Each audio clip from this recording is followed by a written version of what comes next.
তুই ছেলে হয়ে কাঁদছিস? ছি ছি ছি, দাঁড়া আমি তোর কান্না থামাচ্ছি।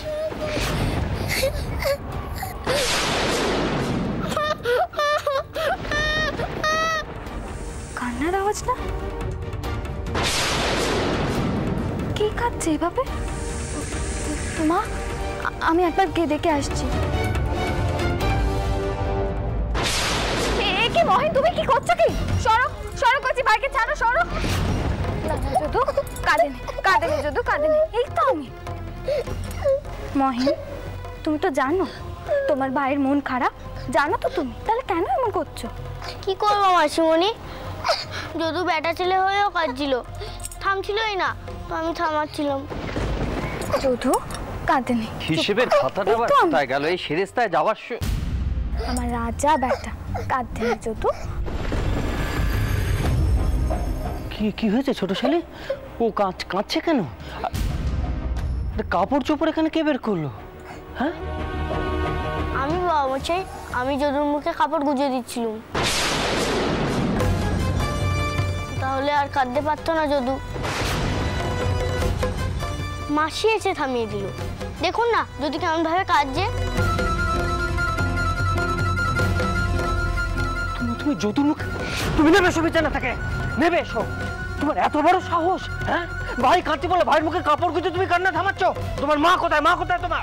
বজ্জামাই দাদা, আপনি দয়া করে অত রেগে যাবেন। মহিনা তো ছেলে মানুষ, ওকে আর অত বোঝে, ও বুঝতে পারেনি। তুমি বুঝতে পারছো না ছোট শালি? মহেন ছেলে মানুষ হতে পারে, ওর মা তো আর ছেলে মানুষ না। সে কোথায়? সে কিভাবে যদুকে এখানে একা ফেলে? পদ্ম, পদ্ম, পদ্ম, তুমি কোথায় গেছিলে? আমি তো এসে লেগেছিলাম। কি হচ্ছে? ময়নকে কিছু করেছে নাকি? কিছু করেছে নাকি সেটা নিজের ছেলেকে জিজ্ঞেস করো। নিজের ভাই কাঁদছে বলে ভাইয়ের মুখে কাপড় চাপা দিয়ে ভাইয়ের কান্না থামানোর চেষ্টা করছিল। আজকে যদি কিছু হয়ে যেত তাহলে কি হতো? কে যদুকে দায়িত্ব নিয়ে নিজের ঘরে এনেছে? তুমি এনেছো, দায়টা তোমার। আজকে ভাগিস ছোট শালি এখানে এসে। তাই কি হয়েছে? কি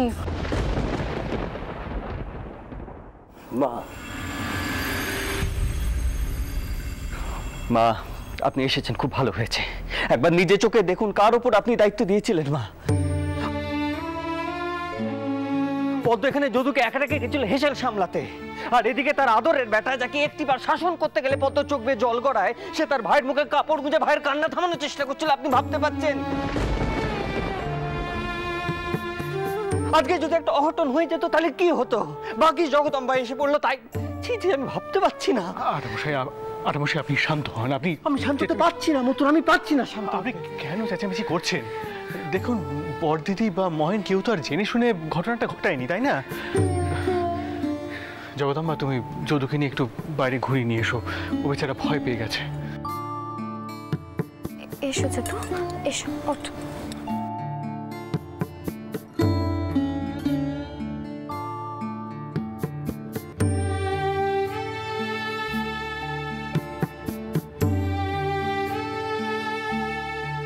মা, এবার তুমি তোমার বড় চাই মেয়েকে কিছু কইবে না? আমি কি ইচ্ছে করে যদুকে একা ফেলে গেছিলাম নাকি? আর আমার ময়ন ছেলে মানুষ, ও দেখেছে ভাই কাঁদছে তাই ভাইকে থামাতে গেছিল, ইচ্ছে করে তার ক্ষতি করতে যায়নি। আমরা সকলে জানি ময়ন যদুকে কতটা ভালোবাসে। শুধু শুধু আমাকে আর ময়নকে এতগুলো কথা শুনতে হলো। পদ্ম, অত চুপ করো পদ্ম, এমন করে কি ধনে পদ্ম। এখন বরং যদু চোটকুকির ঘরেই থাক, তুমি রাতের বেলা গিয়ে বরং নিয়ে এসো তাকে। দেখো পদ্ম, আমরা তো সকলেই জানি তোমাকে এখন এই সংসার সামাল দিতে হচ্ছে, আর এও ঠিক যে যদুকে এখন একটু সাবধানে রাখতে হবে আমাদের। আমরা সজাগ থাকবো পদ্ম, আমরা সজাগ থাকবো, তুমি এত চিন্তা করো।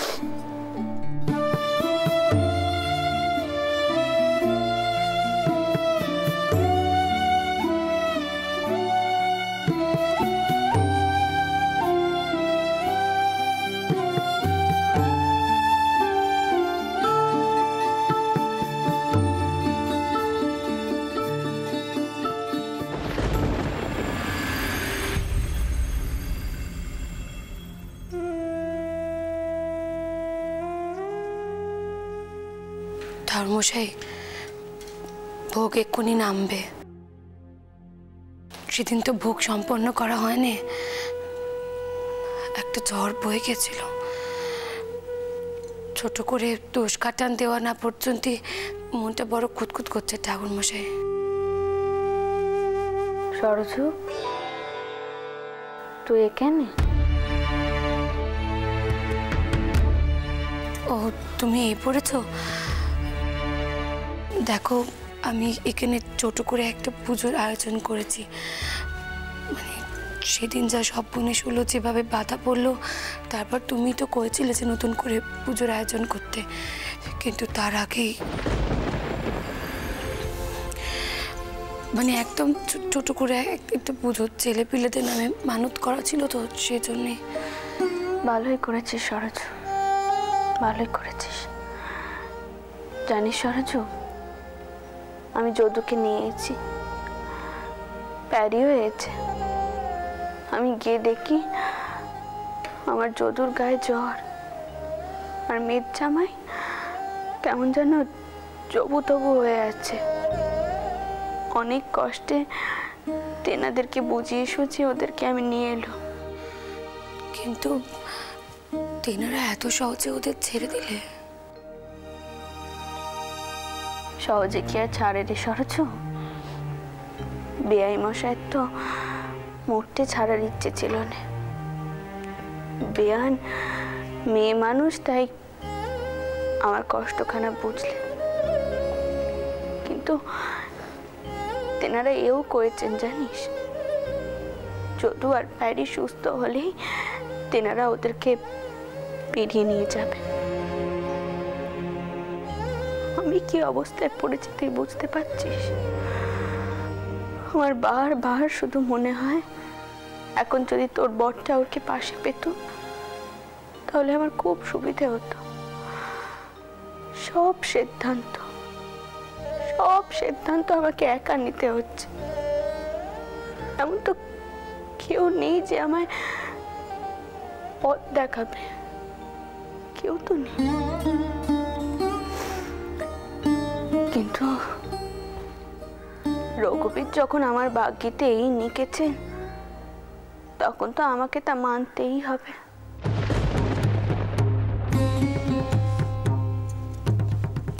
দিদি, এত চিন্তা করো না, সব ঠিক হয়ে যাবে দেখবে।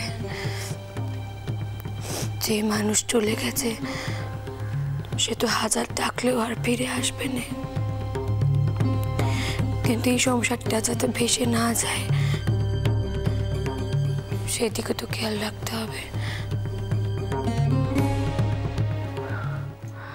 মতুর ডাক্তার ডাকবে কইল, মাধব বোধহয় গেছে। প্যারি আর যদুকে পরীক্ষা করাতে হবে।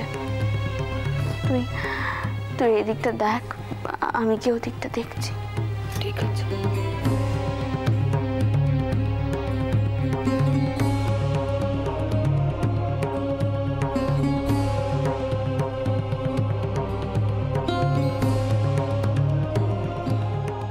দিদিকে বড় অস্থির লাগছে। ঠাউর কারো থাকলো না, আগে যতই ঝড়ঝাপটা আসুক দিদি এই ঘরেই থাকতেন। কেমন জানি মনে হচ্ছে সংসারটা এবার তছনছ হয়ে যাবে। হে ঠাউর, হে জনার্দন, তুমি সব রক্ষা করে নিও, সব ঝড়ঝাপটা সামলে নিও ঠাউর, এই সংসারটাকে বাঁচিয়ে নিও।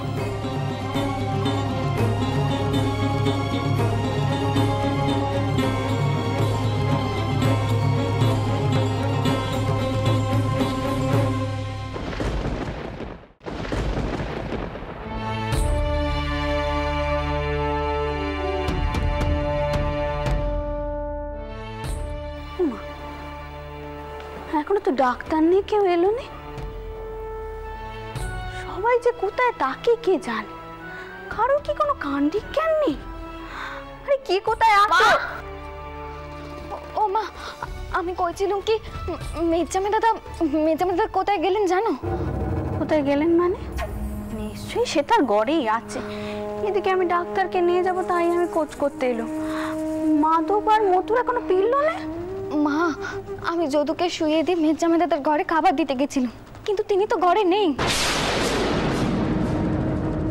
ঘরে নেই মানে? ঘরে নেই মানে কি ছোটকু? কি সে কোথায় যাবে? সুবলা দিদি, বাতাসি দিদি, নাদা, বংশী, দেখো তো মির্জামাই কোথায়? এটা ওর রক্ষে করো, তাও রক্ষে করো। তুমি আর বিপদ বাড়িও নে, আর বিপদ বাড়িও নে, তুমি রক্ষে করো। চটকুকি, এই চটকুকি কি হয়েছে রে? মা ওরকম ডাকতে ডাকতে গেল, কি হয়েছে? দিদি, মির্জামাই দাদা ঘরে নেই। মির্জামাই ঘরে নেই মানে এই অবস্থায় কোথায় গেল মানুষটা? কি কি করছিস তুই? ভেতরে সবাই খুঁজেছে, কেউ খুঁজে পাচ্ছে না। আমার মনে হয়নি তাকে ঘরে কোথাও খুঁজে পাওয়া যাবে। আর বাড়িতেও কোনো ব্যাটা ছেলে নেই। এবার নায়েব মশাইকে খবর দিতে হবে। নায়েব মশাই! বৌরানী, আমি তোমার কাছেই আসছিলাম। বেশ কয়েকটা সই করতে হবে। সই সাবুদের কথা পরে হবে নায়েব মশাই, আগে শুনুন। মেয়ের জামাইকে কোথাও খুঁজে পাওয়া যাচ্ছে না। বাড়ি তন্ন তন্ন করে খোঁজা হচ্ছে, কিন্তু কোথাও তাকে খুঁজে পাওয়া যাচ্ছে না। আপনি যেভাবেই হোক এখন নেটেদেরকে পাঠান, যেখান থেকে পারেন। এখন মেয়ের জামাইকে নিয়ে আসতে হবে, যেখান থেকে পারেন। আমি ভিআই মশাইয়ের সম্মুখে মুখ দেখাবো কেমন করে? সে তো কোনো মতেই ওদেরকে চাপতে চাইছিল না। আমি তো জোর করে তাদেরকে এখানে নিয়ে এলাম চিকিৎসা করানোর জন্য। এখন কি করি আমি? মা মা মা মা দেখো, তুমি এরকম করো না, এতটা অস্থির হয়ে নে। হতেই তো পারে, বলো যে মির্জামাই হয়তো সামনাসামনি কোথাও গেছে, এক্ষুনি চলে আসবে। না পদ্ম না, তুমি বুঝতে পারছো না। তুমি দেখেছো একবার মির্জামাইয়ের অবস্থাখানা? তার জ্ঞান নেই ঠিক মতো। সে কোথায় যাবে, কেন যাবে, কি করবে, কিছু তো সে টাওয়ার করতে পারবে না।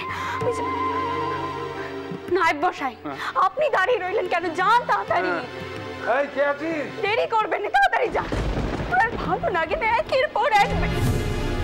মা, মা, মা, মা, কি হলো? কি হয়েছে? কি হয়েছে? শরীরটা খারাপ লাগছে? এই তো তুই মাকে দেখ, আমি জল নিয়ে আসছি। মা, মা, কি হয়েছে? শরীর খারাপ লাগছে?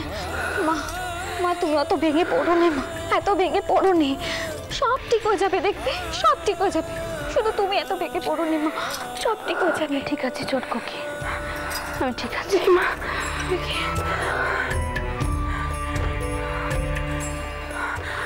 অস্থির হলো না, অস্থির হলো না। আমি শুধু ভাবছি রঘুবীর আর আমার কত পরীক্ষা নেবে। আস্তে আস্তে।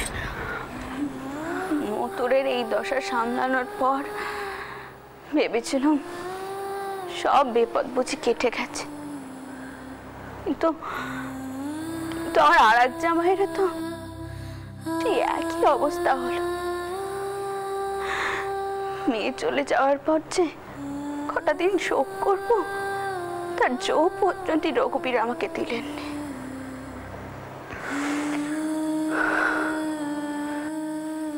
বৌরানী, বৌরানী, এরা সব আশপাশটা খুব ভালো করে খুঁজে দেখেছে, কিন্তু মেজো জামাইও কোথাও নেই। আমি কোনো কথা শুনতে চাই না নায়েব মশাই। যেখান থেকে পারেন আপনি মেয়ের জামাইকে খুঁজে আনুন, যেখান থেকে পারেন। তোর মা তো এখনো ফিরল নি। রামচন্দ্রকে এক্ষুনি সেরেস্তায় খবর পাঠান, অন্তত কাউকে তো ডাক দিন। হ্যাঁ, আমি এক্ষুনি খবর পাঠাচ্ছি। বড় মা, কি হলো? কিছু হয়েছে নাকি? মাধব, মাধব তোরা ফিরেছিস? হ্যাঁ, আমরা ফিরেছি, কিন্তু মথুরবাবু ওখানেই রয়ে গেছেন। ডাক্তারের আসতে একটু সময় লাগবে, তাই মথুরবাবু একবারে ডাক্তারকে নিয়ে ফিরবেন। এখানে কিছু হয়েছে? মাধব দাদা, মাধব দাদা, মির্জামাই দাদাকে খুঁজে পাওয়া যাচ্ছে না।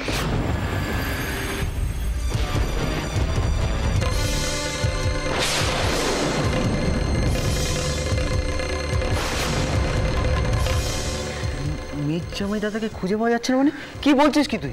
নায়েব মশাই, আপনি আশপাশটা ভালো করে খুঁজে দেখেছেন? মির্জামাই দাদার এখন মাথার অবস্থা ঠিক নেই। নায়েব মশাই, চলুন আশপাশটা আরেকবার খুঁজে দেখি। চলুন চলুন চলুন।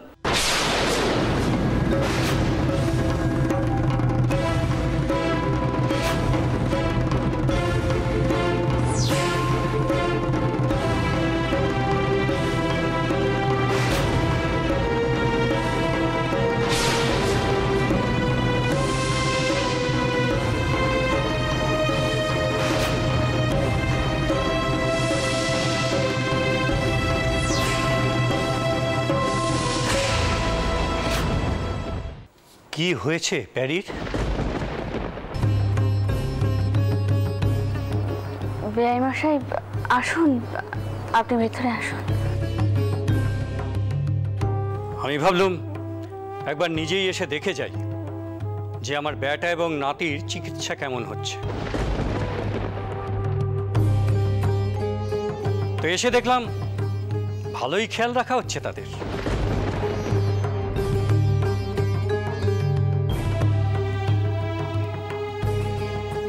আমার প্যারি কোথায় গেল বেন ঠাকুর?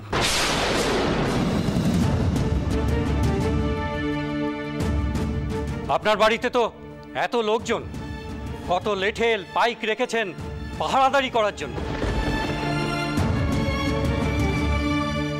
তো এত লোকের ফাঁক থেকে আমার প্যারি কোথায় চলে গেল? আর আর আমার নাতি, সেই বা কোথায়? সে সে আমার ঘরে ঘুমোচ্ছে, আপনি চিন্তা করবেন না। আপনি দয়া করে অন্দরে চলুন। মির্জামে দাদাকে আমরা ঠিক খুঁজে পাবো আমরা। তিনি তো কিছুক্ষণ আগে আমাদের ঘরেই ছিলেন। আমি আর নায়েব মশাই এক্ষুনি বেরোচ্ছি। চৌধুরী মশাই, আপনি দয়া করে অন্দরে গিয়ে বিশ্রাম নিন, তারপর না হয়। না না না না মাধব, আমার বেটাকে কোথাও পাওয়া যাচ্ছে না, আর আমি এখানে বিশ্রাম নেব? আমার প্রয়োজন নেই। আমার বেটাকে পাওয়া যাচ্ছে না, আর আমি খুঁজতে যাব না? অমন পাষাণ বাপ আমি নই। চলো।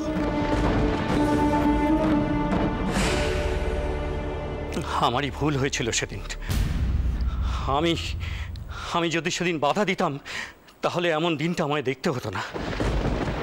প্যারির জননী সেদিন গলে না গেলে, ওই জন্যই শাস্ত্রে বলে স্ত্রী বুদ্ধি সর্বনাশা। ক্ষমা করবেন বেআই মশাই।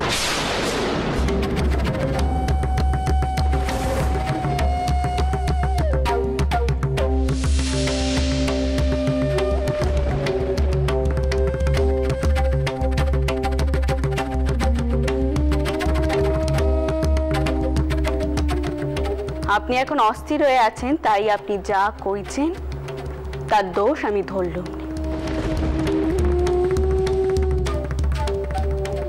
বেআই মশাই, এই মেয়েরাই কিন্তু বেটা ছেলেদের জন্ম দেয়, তাই বেটা ছেলেদের ভালো মন্দের দায় যেমন তার বাপেদের, তেমনই কিন্তু তার মায়েদেরও।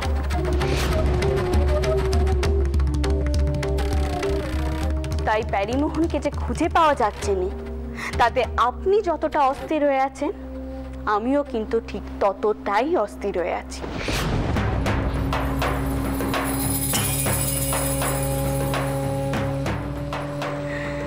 এখন আর এসব কথা না বাড়িয়ে আগে আমাদের প্যারিকে খোঁজা উচিত।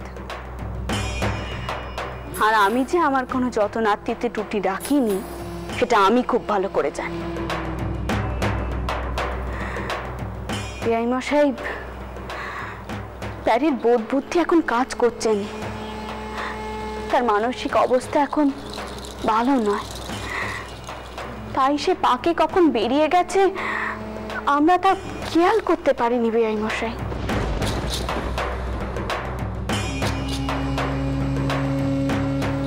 বেআই মশাই, বেআই মশাই, প্যারিকে নিশ্চয়ই খুঁজে পাওয়া যাবে। আমি কইছি তাকে খুঁজে পাওয়া যাবে, আপনি এত চিন্তা করবেন না। হলে আমার রঘুবীর মিছে, ঠাউর মিছে, আমার এত কালের পুজো আচার সবকিছু মিছে হয়ে যাবে।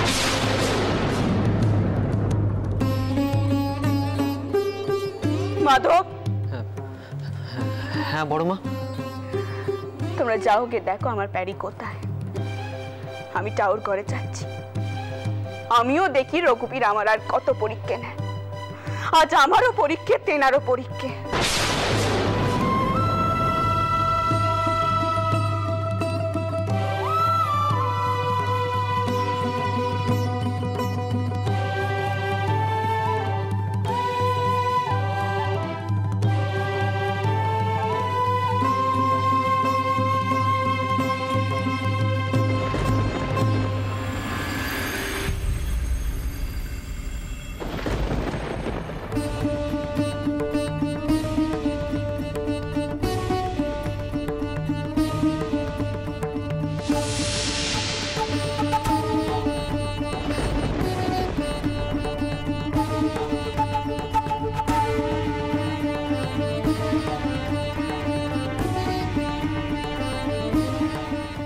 আপনার বাড়িতে তো এত লোকজন, কত লেঠেল বাইক রেখেছেন পাহারাদারি করার জন্য, তো এত লোকের ফাঁক থেকে আমার প্যারি কোথায় চলে গেল?